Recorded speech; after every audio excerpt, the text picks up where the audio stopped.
the National Action Network Saturday Action Rally, coming to you live on WLIB 1190 AM in New York, streaming you across the country. We're also live at 10 o'clock hour on the Impact Television Network. I want all of you right now to get on your feet, put your hands together for the president and founder of the National Action Network, the Reverend Dr. Al Sharpton. No justice, no peace. No justice, no peace. No justice, no peace. No justice, no peace. No justice, no peace. What do we want? Justice. What do we want? Justice. What do we want? Justice. When do we want it? Now. When do we want it? Now. When do we want it? Now. When do we want it? Now. Fist bump the person next to you, tell them you love them.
National Action Network, Minister Tyrone Richardson. Give him a big hand.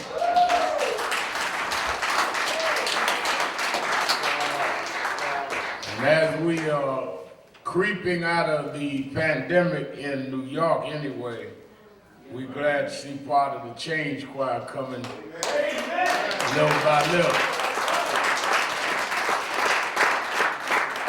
Certainly we're happy to be with you another Saturday morning to the Saturday Action Rally for you that are here in the House of Justice, 106 West 145th Street in the village of Harlem, and you that are listening live on 1190 WLIB AM in New York, and you that are watching live stream on www.nationalactionnetwork.net. We're happy to be with you another Saturday morning to report on where the action is. Give a hand to our presider, Attorney Michael Hardy.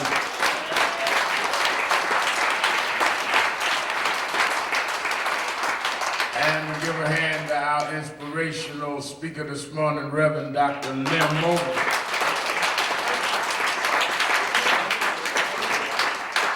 He did a wonderful job, and we're happy to have him. Let me also say, before I get into announcements and then my message for this morning, happy to see Brother John in the house. He's been missing. He moved out of town, but he's home this weekend and knows where home is, and I'm sure we're going to see him in Washington at the march. because he's down near there, but he couldn't wait to see us at the march. He's here with us this morning. And then I'm glad many of you know who works at our corporate office, Sister Julia Nunez. Well, she's no longer Sister Julia Nunez, she's Mrs. Anthony Austin. Reverend Austin, stand up, and her got married this week.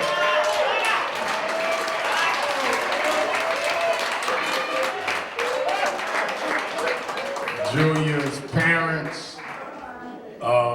parents has been in the network for many years, and Julia came and found in the network a life. Reverend Austin came and found a wife.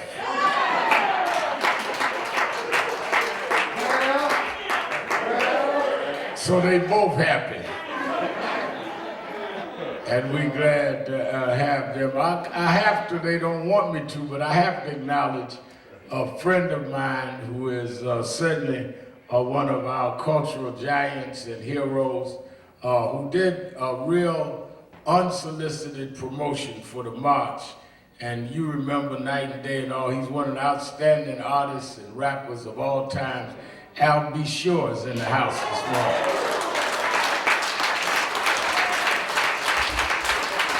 Glad to have Al B. Shore with us.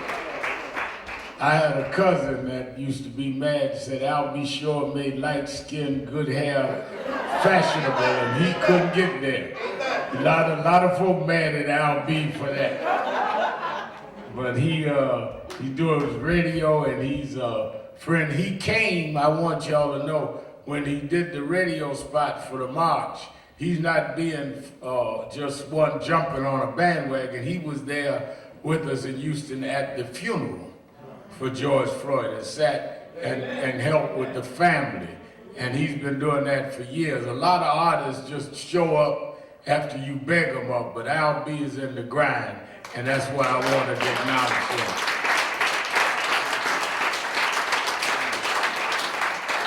Also, as we fight, one of the things I was doing Morning Joe one this week, one of the things that I want us to be clear on is that we are fighting for what is right. We're not fighting for what is fashionable. And a lot of people talk about they're anti-police. We're not anti-police. I tell some of those that come in our movement, we're trying to correct policing. We fighting bad police and bad citizens. That's why we stand for gun control and police reform. People talk about, well, I don't like no cops. No, some cops are not bad, and some citizens are not bad. Some of our young folks are not bad. That's why I was asking, I thought I'm glad to see Brandon's mother, Eve Hendricks, who's the mother of Brandon Hendricks, the 17-year-old student that was killed by gunfire. And she joined us, she's been there ever since. And thank you for being who you are. And she's with us, because we fight both sides. I am not trying to tear society down, we're trying to build it up. And if folk are in that, then you are in the wrong organization. Well, one of the differences that I've always had, Rev. Mobley, is that I am not ashamed or gonna back down on what I believe. I'm not trying to outdo nobody. You know, some folk wanna be more than everybody else. So if you say something crazy, then I gotta say something crazy up. If you act militant, I got to be more militant. All that foolishness don't get nothing done. I'm not trying to outdo nothing. We're trying to change society. This is a real deal situation. We're talking about people really getting killed. We're talking about people choking folk to death with a badge on. This is not no contest on who can get the most clicks on social media. This whole clickbait game. I'm gonna say the most outrageous stuff and run back to my laptop to see if I went viral. I don't know if you went viral, but you went crazy. I know that.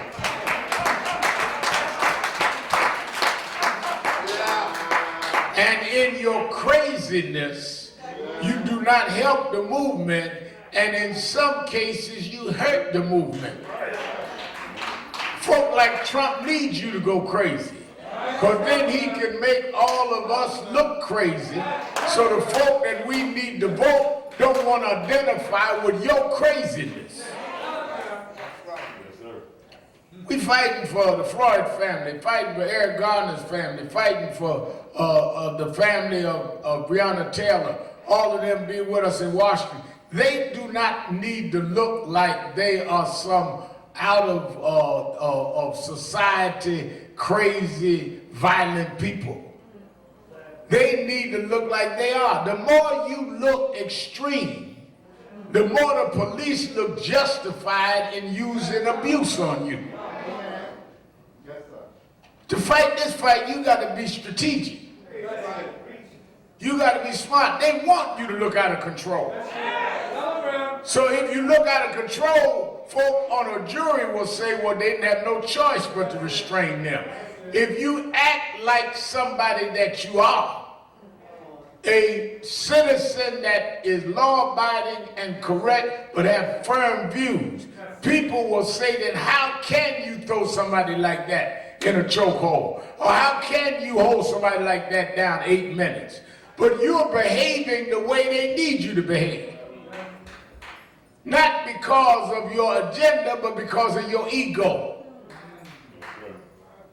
I know folk be joining marches, don't even know why they march.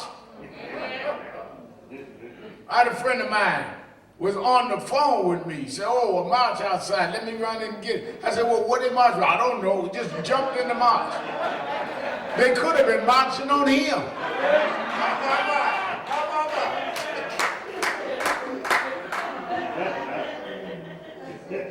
But you just in it. Because there is the need to feel like you're part of something. And it is a danger in just trying to be a part of something rather than sitting down and deliberately deciding something. Some of y'all in relationships now because you just wanted to be with something.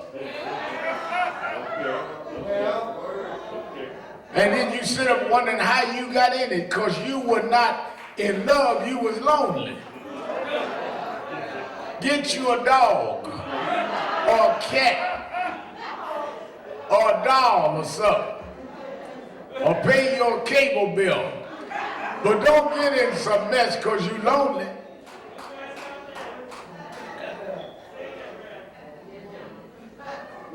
One lady says, say that, Rev. She must know what I'm talking about.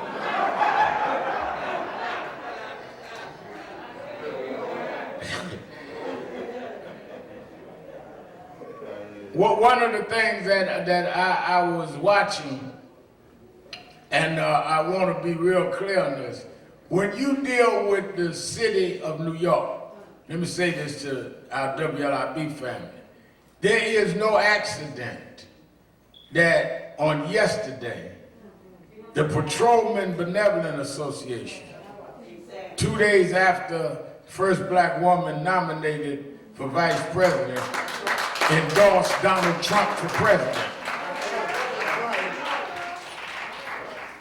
Pat Lynch and the PBA answer to Kamala Harris joining Biden's ticket was to endorse Trump. Trump, who goes all over everywhere talking about we need to have stop and frisk. So all of our New York groups, and many of them working with Derek and William Allen and them to go to Washington, Katrina and Stephen Marshall, Reverend Marshall. It's time for us to put aside whatever bickering and whatever differences we have. If you got the PBA and Trump on one side, why are you arguing and dividing us on the other side? We may have disagreements in terms of strategies and tactics, but we agree on the goals. And if you separate us based on goals not being separate, then it either means you're immature or working for the other side. Well, I ain't with them because I believe in doing this or doing that. Whatever you believe in, if you're doing something, I'm either going to support it, or if I don't agree with the tactic, I'm going to be quiet because I'm not going to get in your way. If you don't believe in what we doing and the way we do it, but believe in the goal, just shut up and let us do what we doing. Everybody ain't got to do the same thing the same way. Well, I don't believe in marching. Well, don't march then. I do. I don't apologize what I believe in. I believe marching elevates the visibility of a problem, and unless you're going to make it visible, ain't nobody going to do nothing about it. I believe marching, look at this week, they had the, on HBO, they had the film on Storm over New York, starring Yusef Hawkins. It was the marching that was the storm. And as Yusef Hawkins' brother said in the documentary, if we had not marched, nobody would have went to jail for killing Yusef Hawkins. They'd already got the guy out of town. It was the marching that made the mob say, you got to bring him back and give him up because this is bad for business. We didn't go out there, let's welcome all over the world watching us now on Impact Television, our Impact family. We didn't go to Bensonhurst. If you watch that HBO film this week, Storm over Brooklyn, we didn't go to Bensonhurst saying we come out here to burn Bensonhurst down, because then they would have looked justified in shooting Yusef, saying, well, they thought he came for that. They were defending themselves. We didn't come saying we got a gun. They had more guns than us in Bensonhurst. They was mobsters and gangsters. We came and allowed their hate to show and did not show any hate to them, which made them worse. You got to be smart if you're going to fight this fight. And the problem is that we have too many people whose emotion outruns their thinking. And that's why we're going to Washington August 28. When they went August 28, 1963, you got to remember, they went 2 months after they had killed Medgar Evers in Mississippi. Medgar Evers was leading a voter drive in Mississippi. He was the head of the Mississippi NAACP. He was telling blacks to vote, 1963. Pulled in his driveway one night. Wife, 2 children in the house. Got out his car. Man blew his brains out in his driveway, fighting to give us the right to vote. That was part of what gave more momentum to why they marched in Washington. It was always in the midst of tragedy that you have to do what you have to do. That is why at the funeral of George Floyd, I announced this march. Because just like you had Medgar Evers right before the march in '63, we had George Floyd and Ahmaud Arbery and Breonna Taylor right before this march, because their killing, like Medgar Evers' killing, showed the social conditions of the time. Yeah. They killed Medgar about voting. Yeah. They were able to do what they did to Floyd and Arbery and them because there is no law and order about law enforcement. That's right. That's right. We've gone through all the precautions, laid out all the COVID-19 regulations. We're going to take your temperature, we're going to make you wear a face mask, we're going to social distance, all that. Yeah. Somebody said to me, Reverend, we march in a pandemic. They marching every day since George died in Minneapolis and in Portland and in Seattle. And they killed him during the pandemic. So if all of that, the thing that also got me, Albie, is that now the president Donald Trump, they had the Republican convention that week. He has announced he's accepting the nomination on the lawn of the White House on the night before our march. And they're going to socially distance. Well, somebody said, wow, ain't that something? That's fake. No, that's God. Because if he can be on the lawn of the White House on Thursday night, then we can be on the mall of the National Mall on Friday afternoon socially distant. We're going to answer Trump the next moment and have the family of the victims that he won't deal with. Not one time has he addressed this. Not one time. And then let me tell you something. Then you get into this whole stuff about, I'm going to deal with this on my TV show tonight, Politics Nation, 5 o'clock Eastern, for y'all watching around the country. Yes, sir. Then we get into, we came out in April of this year and said that I would like to see Joe Biden nominate a black woman for vice president.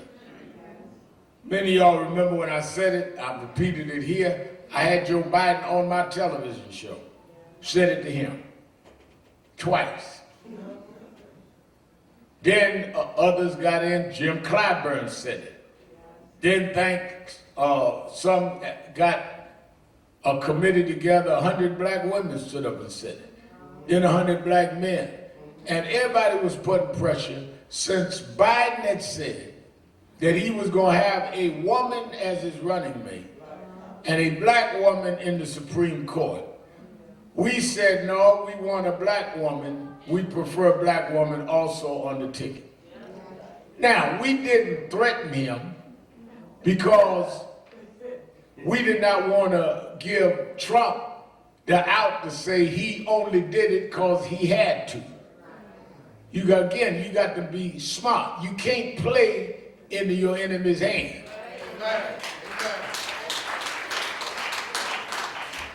That's why they don't bring checker players to the chessboard. Because checkers is one thing. Chess, you got to watch the moves ahead. Because what you think you getting with a knight might be setting you up for them to get your queen or your king. And you got to watch for the setup. So there's a lot of things I may want to say, but I'll say it at home in the shower to myself. When I come out the shower, then I say what I have already thought about, what is going to be the reaction, what is going to be the move by other folk. That's the problem you got. You got too many people out here doing shower talk in public. You ought to leave that stuff in the shower. Be talking about everything that in me just come up and come out. Well, that's ignorant. You shouldn't brag about it. If they come to my mind, I just express myself. Well, then you should shut up. Ain't smart to say everything come to your mind. When do you deliberate? When do you wait? It's like you get sick, go to the hospital. Doctor say you need surgery. Well, what kind of surgery I need? Whatever my instincts lead me, I'll do it when we get in there. Well, you ain't gonna operate on me.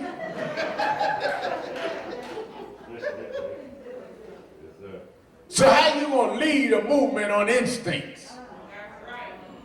How you gonna speak for somebody when you admit you got no control of your own tongue? You ought to listen more than you talk. So when you talk, you got something to say. That's why God made you with 2 ears and 1 mouth. If he wanted you to talk more, he gave you 2 mouths and 1 ear.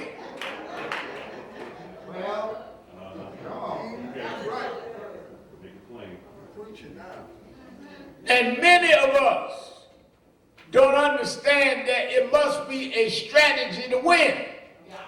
Why are we going to Washington? We're going because of 2 things.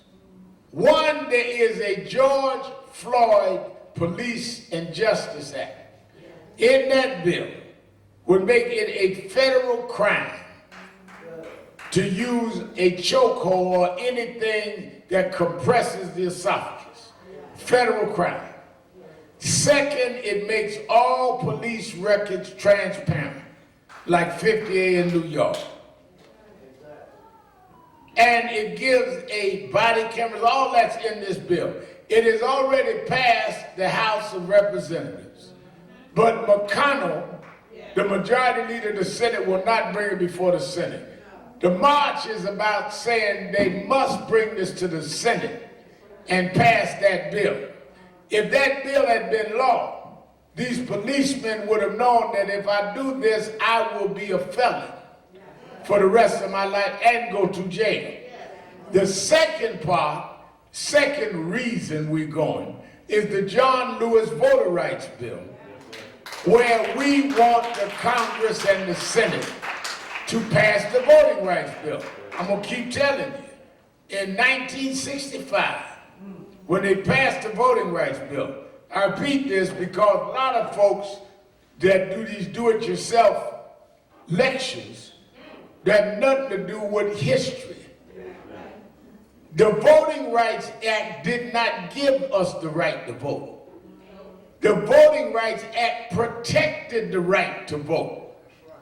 The right to vote came when you ended the Civil War and we got the 14th, 15th, 16th Amendments. But what they did was they said you have the right to vote, but you don't have the right to do it without passing our state procedures.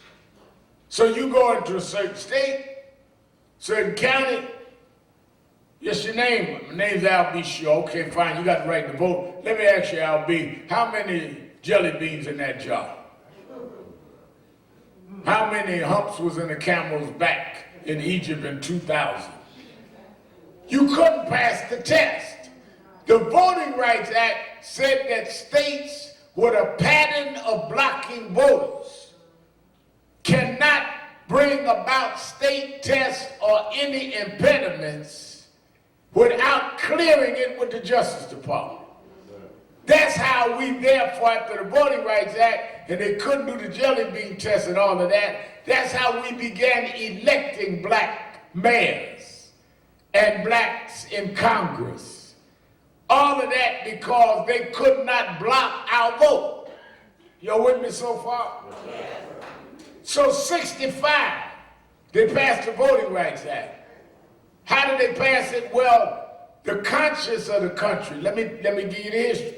64, they passed the Civil Rights Act because of the Freedom Summer down in Mississippi and the March on Washington and all of that. 64 Voting Rights Act.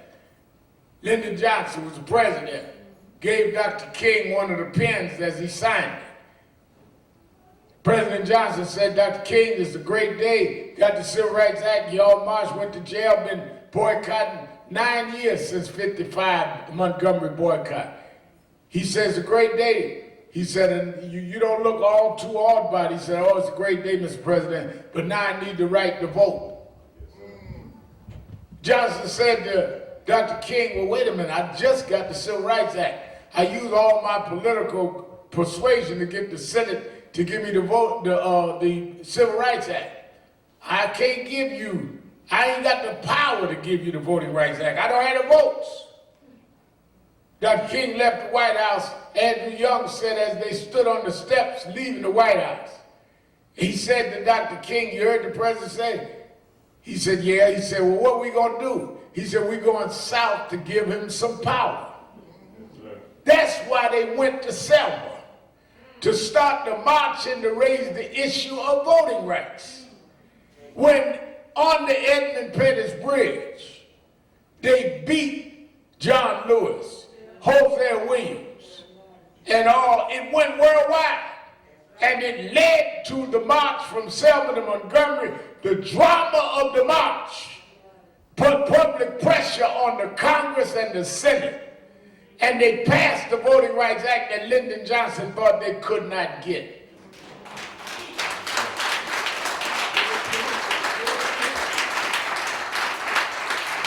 The drama of this August 28th to bring the family of George Floyd, who the world watched being choked 8 minutes and 46 seconds, to bring the family of Ahmaud Arbery, who was shot jogging in Brunswick, Georgia, doing nothing to nobody, to bring the family of Breonna Taylor, who was sleeping in her own room, in her own house, and a no-knock law come in and killed and shot her and her boyfriend and killed her.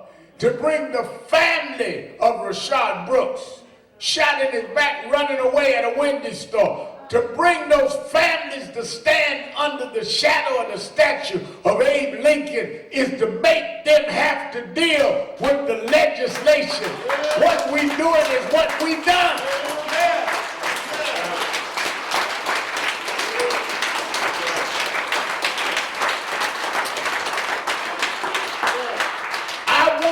To see all over the world, on virtual media, on national media, those families standing there under Lincoln, saying, Lincoln, you promised after the Civil War, you signed an Emancipation Proclamation, you said we'd be full citizens. Well, here we are, 157 years later, and they still laying us on the ground, putting their knees on our neck. You promised that we'd have equal protection under the law, and they're still shooting us in the back, saying that we were intoxicated. We come to where the promises was made, and promises made must be promises kept.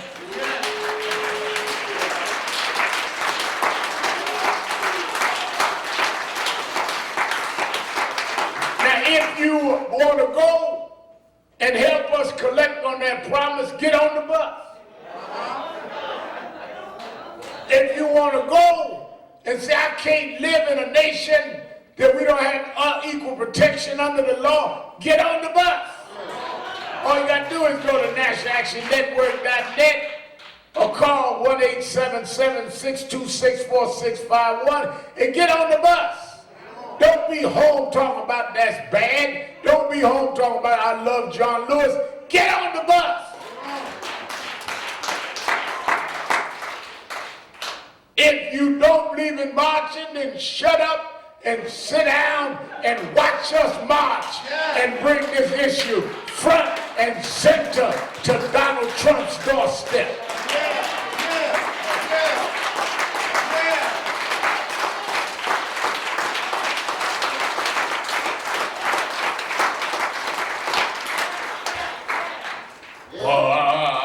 I ain't with all that. I ain't with Sharpton and them. I don't need you to be with me. Okay. Don't flatter yourself. I ain't never sent you an email or made a phone call and asked you to be nothing with me. I'm going down to Washington for myself. I'm going down there for my grandson. I don't give a flip whether you go or not.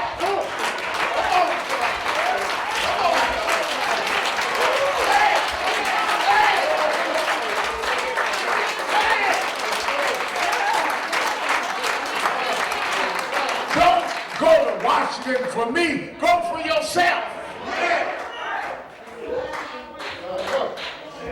People running around like they are required for people to do something. Don't nobody stop for you, they stop for themselves. Yeah. Yes, sir. Delusional. Yes, sir. All about you. Yeah. Clickbait activists. Can't march for photographing and videoing themselves. You know, I'm glad they had that HBO film out on Yusef Hawkins. This is before they had social media. We had thousands of folks walking in danger with people calling them the N-word, throwing watermelons at them, stabbed me in the chest. And we ain't had no Facebook or no Twitter. Now all y'all got is Facebook, walking around filming yourself protesting. Yes, sir. I ain't never heard of no stuff like that. Get out my shot.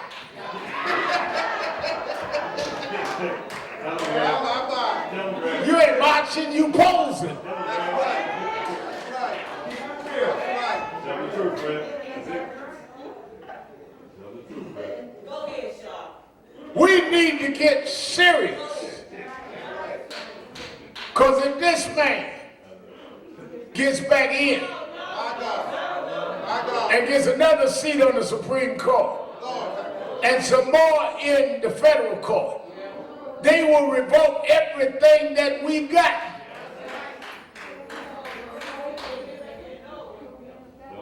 And already, Lloyd Williams, you ever had Lloyd Williams uptown Chamber of Commerce?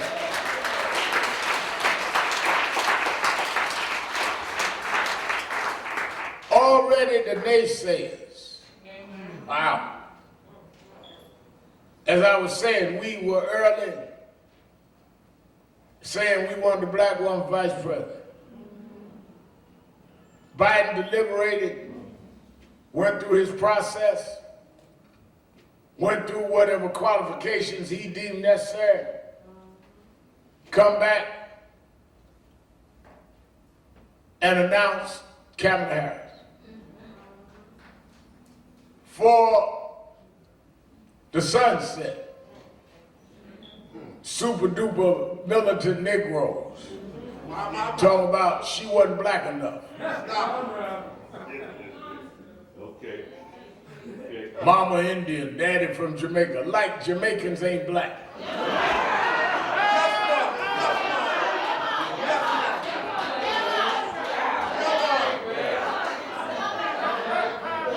That's right, a daddy from Jamaica, like Marcus Garvey was from Jamaica.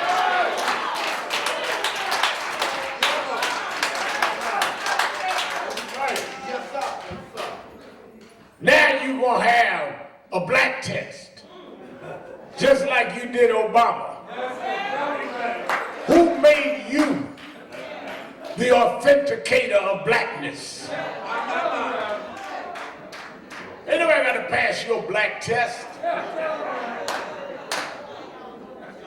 Well, I don't know if she's black enough. While you laying around eating chocolate chip cookies, sipping milk, doing nothing, watching yourself on Facebook, making super speeches to yourself.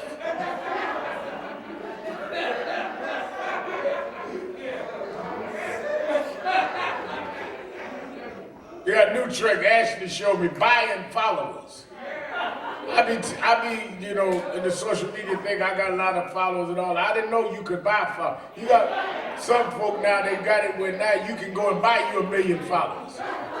And you run around like you really got 1 million people following you. And when you bought it, well, I got 1 million followers. Well, I could do that too if I paid for it. But ain't nobody following you. Explain to me how you got 1 million followers and can't get 20 folk to a rally. I mean, explain that to me. Where's the rest of your 980,000 followers? They didn't get your tweet?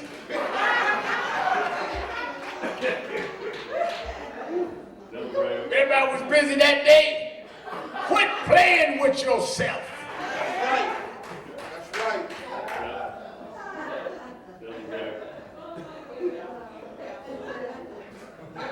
This is real stuff.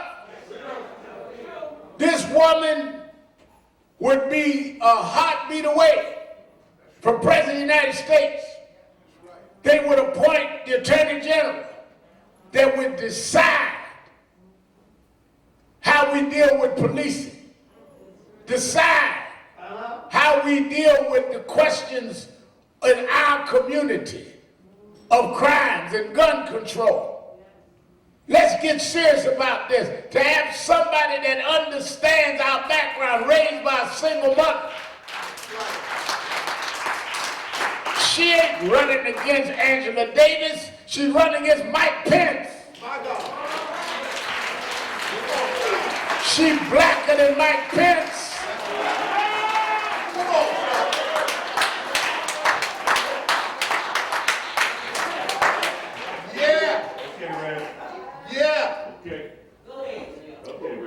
There ain't gonna be but one vice president January next year.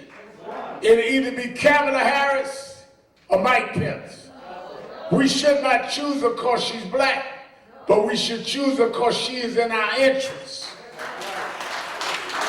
And we ought not put a phony black test on her. Then right away, here come Donald Trump.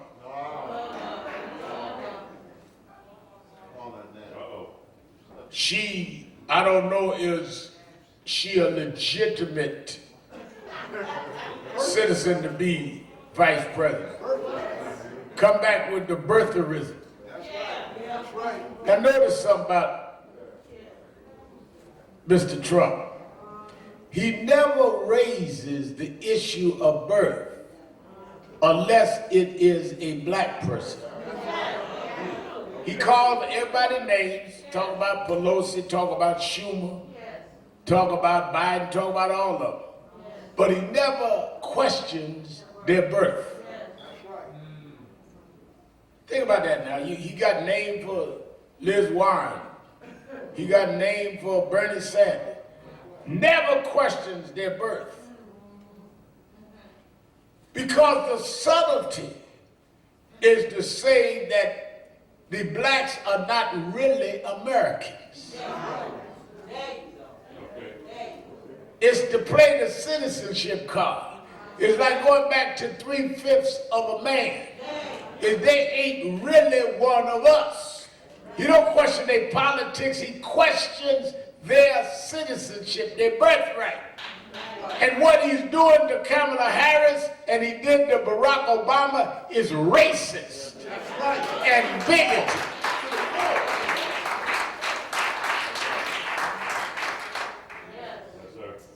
Kamala Harris went to Howard University. Remember, AKA, that black enough for you?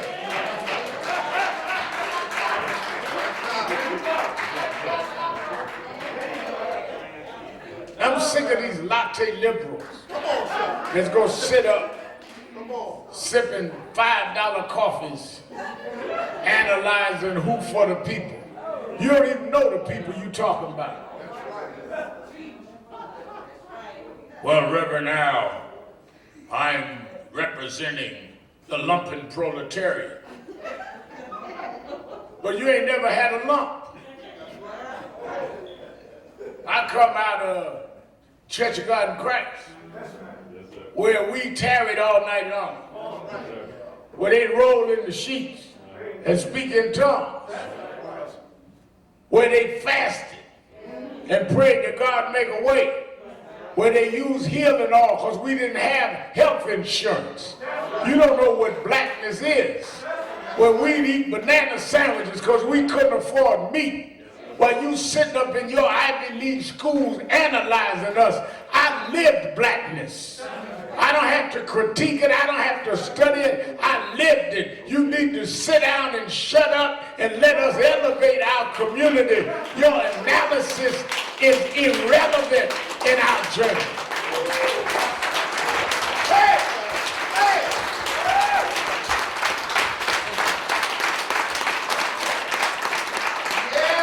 Then on the right wing, on the right side of the question, LB, they talk about the problem is the breakdown of the black family.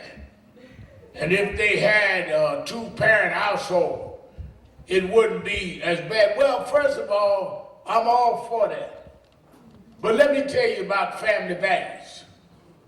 When my father left when I was 10, and mama raised us by ourselves on welfare, with food stamps. My mother never talked down to us.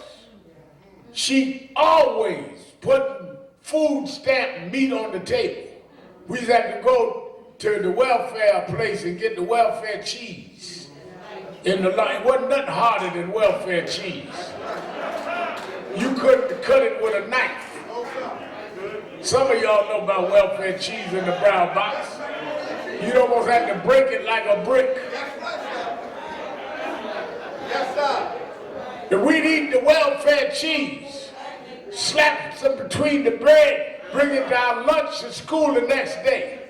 But with that welfare cheese, mama tell me, boy, I want you to be somebody. Boy, I want you to reach for the sky. That's family values. When it was not with one parent home, that was enough to make us try to be somebody. You don't know about no family values. That's right.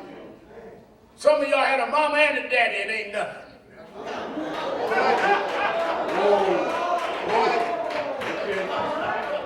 Sit up on TV talking down to people. Bunch of right-wingers. You had a balanced home and a good home of parents.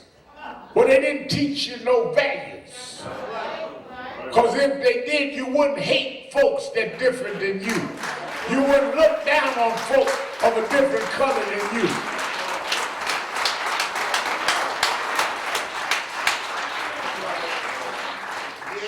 One of the things I try to tell people is you got to live up to what you're trying to be. Yes, sir.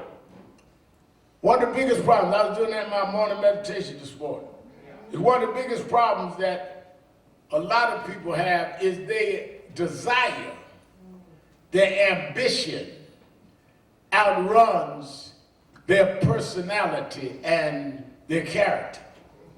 So you want to be a big titled person, but you want to act in a low down character way. And what happens when they get ready to go after you, to knock you from your position, is they take your low life to bring down your high position. Yes, sir. Because you can't act the same way at a higher level. You gotta rise up to that higher level. That's why they always trying to dig up mess on folk. Because they want to know if you are what you say you are. People can expect only what you tell them you are. If you tell them you're a preacher, act like it. You tell them you're a teacher, act like it. Tell them you're a political leader that got vision, act like it. Don't live two different lives. Because they're going to find it and they're going to bring it out. That's why the Bible said whatever is hidden will come to the light. And when it does, they're not mad at you for having that. They're mad at you because you represented something else. People got a right to expect you to be what you say. I don't expect you to do nothing you don't say. But don't tell me that you are vegetarian and I catch you with a steak.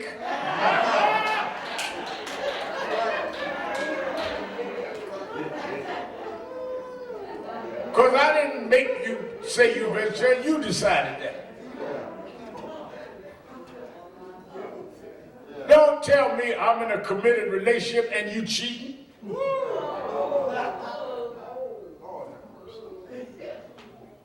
And then give me a rationale, well, you know, I cheat, why? Because of, no, you cheat because you're a cheater.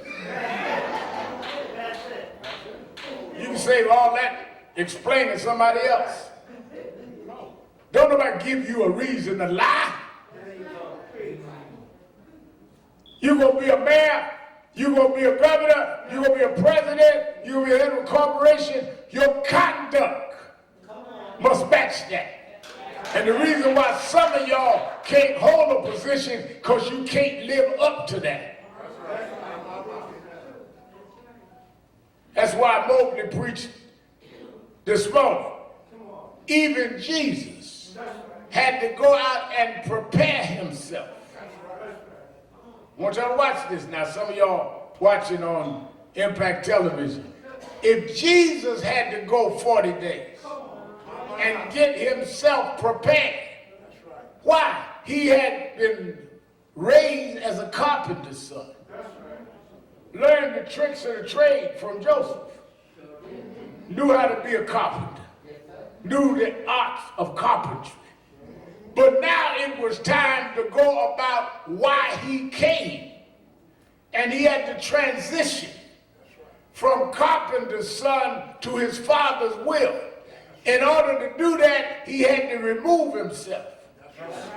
Yes, sir. He had to step back so he could step up. Sometimes y'all want to step up without stepping back. Sometimes you need to step back to get yourself ready to step up.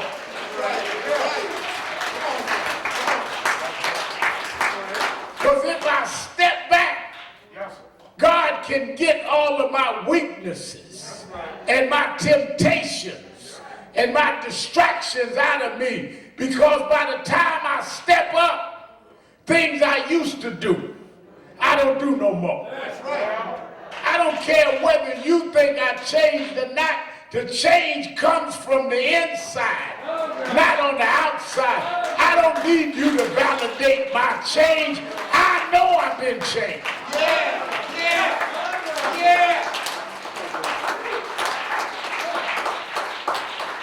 Well, you don't know Al like I know Al, but you don't know Al like Al know Al.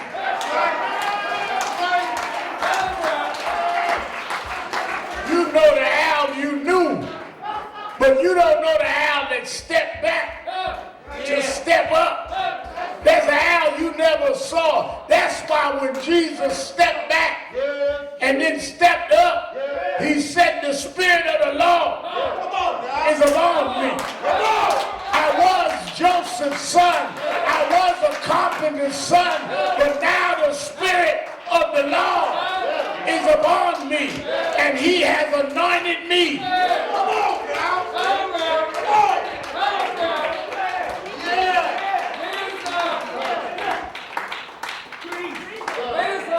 I like when we preach that. He went in the synagogue. Yes, he did. And told the rabbis and the high priest in the synagogue, I wasn't appointed by you. I was anointed by God.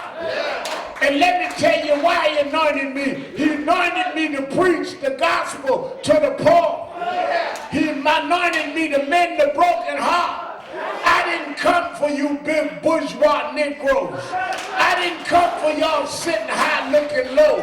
I don't come for the George Floyds. I come for the Ahmaud Arbery. I come for the Eric Garner. He has anointed me.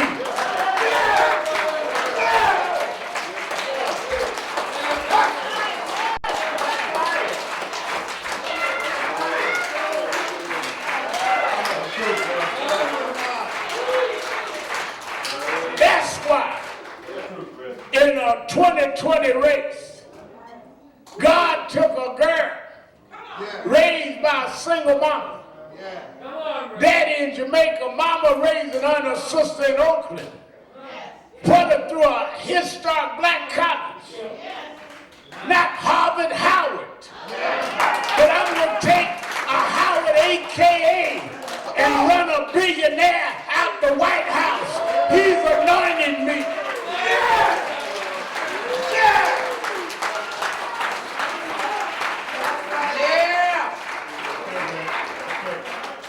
God can take unlikely things to make likely things happen. Take a carpenter's son and split history in half between BC and AD. When Obama was running, we couldn't even pronounce his name. Call him Baruch and Baraki and all of that. Took 6 months to say Barack. They've been all week messing up Kamala's name. God can take a no-name, mixed name, and make it the historic name of all time. That's why I know that scripture that the first will be last, and the last will be first, and the lion and the lamb will go down together. God said to me the other day, remember Al, I was watching that Yusuf Hawkins story, and you walking around with jogging suits 300 pounds. I never thought you'd be where you are now. Yeah, you were looking at my exterior, but you didn't look at my interior and know that the Lord had anointed me. And stand up, and if I submit to the calling, he would chisel me down. Look at me now. Look at me now. God will do what you can't see.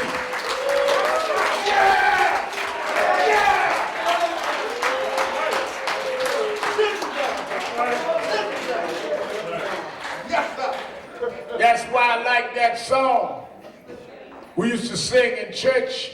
Lord, lift me up and let me stand. My face on heaven's highlight. Higher ground. Martin Luther King changed this country seeking higher ground. I'm not trying to out-hate haters. I want higher ground. I ain't trying to be out-meaning mean folk. I want higher ground. I don't want more guns than the gun shooters. I want higher ground. I want to lift up. I'm not trying to out-con man Trump. I want higher ground. Lift me up and let me stand where we can bring higher ground to a low-life nation.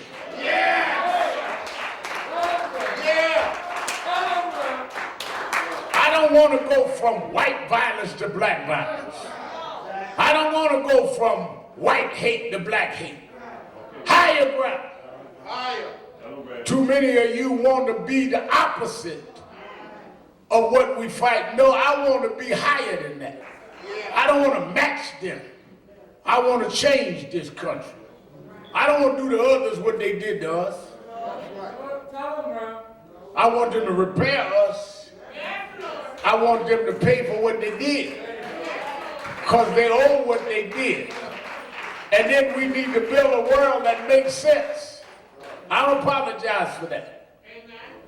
Guy asked me in Washington, I guess he thought, because I was sitting up, at that day, we was in a meeting with Bowman at the White House. He said, Remal, I remember when you used to talk about reparations. I said, I still do. And I do now. Because y'all owe to repair the damage y'all did. I ain't gonna apologize for that. We sit there in the White House that was built by slaves that never got paid. And y'all still are doing things. That's why we're going to Washington.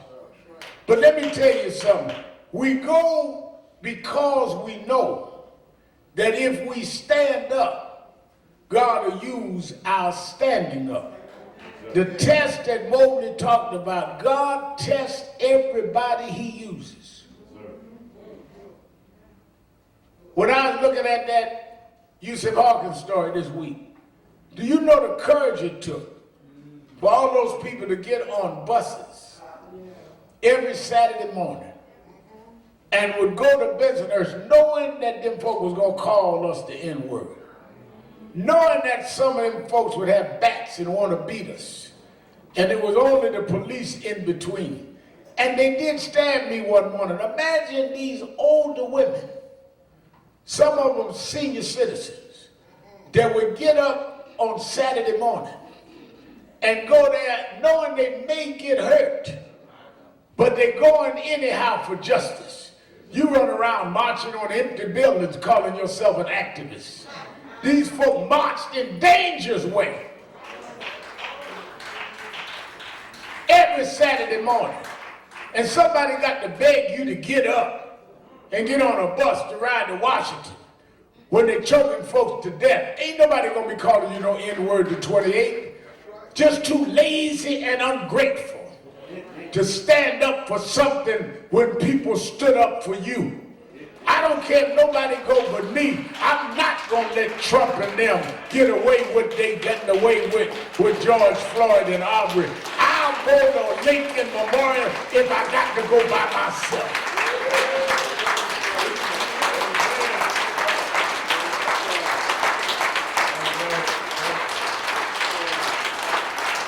Why am I marching? Somebody marched for me. Somebody got a bus 3 in the morning for me. And if they hadn't, I wouldn't have been able to do what I did. I walk in 30 Rockefeller Center hosting a TV show because somebody marched for me. I'm on radio, somebody marched for me. I live a decent life, somebody went to jail for me. I've give because I receive. And if I give, God will bless my giving and multiply it and bless those that stand up. It's time for us to quit shucking and jiving. It's time for us to stop ego tripping. Stand up, black man. Stand up, black woman. This is our day. The Spirit of the Lord has anointed me to preach the gospel, to mend the broken heart. I can't help myself. The Spirit of the Lord has anointed me. Higher ground, higher ground, higher ground. Lord, lift me up. Let me stand. Higher ground, higher ground.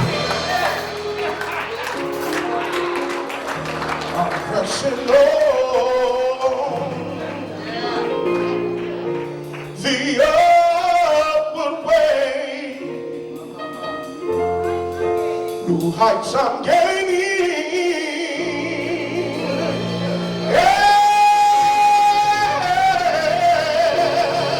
Every day. Still praying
the doors of the movement. There may be someone